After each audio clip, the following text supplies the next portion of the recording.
Sa pinaka-latest vlog ni Kim Chiu sa kanyang YouTube channel. May mga katanungan kasi kay Kimi na spicy and sweet questions na sinagot ng dalaga habang nagluluto ng tortang talong. Sa naging katanungan ng isang funny, spicy question number 8. Is Paulo Avellino still jujuwain for you now that you've worked with him?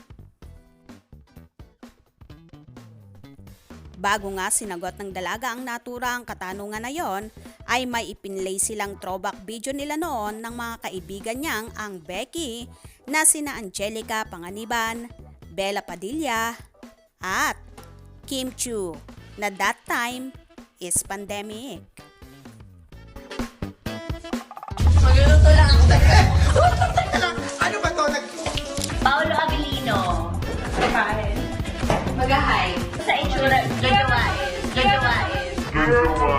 Mga naman na kami. Ay, ako, may jowa. Siya din, masaya naman na din siya sa state of love life niya. So, Correct. pareho naman kami very contented and very much happy. Happily in love. Yeah, on what we have right now. Sa naturang video ay inamin ni Kimi na gusto niyang jowain si Paulo. At dito sinabi rin ni Kim na ngayong present ay may mga jowa naman kami. Ako, may jowa. Siya din, masaya na rin naman siya sa state of love life niya ngayon. So, pareho naman kami na very contented and very much happily in love in what we have right now. Sa bagay, kita naman talaga kay Kimi na so much in love siya sa nobyong si Sian Lim. At ganun din naman si Paulo kay Janine Gutierrez. Ano naman kaya ang magiging reaction dito ni Nini?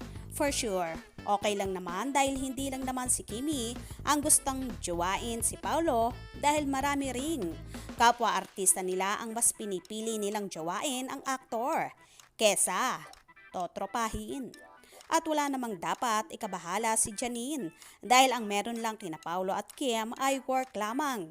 Dahil sa pinakabago nilang serye, ang Linlang, na ipalalabas na ngayong October 5 sa Prime Video. Ayon pa nga kay Kim, ay happy sila pareho sa mga love life nila at very contented kung anong meron sila ngayon.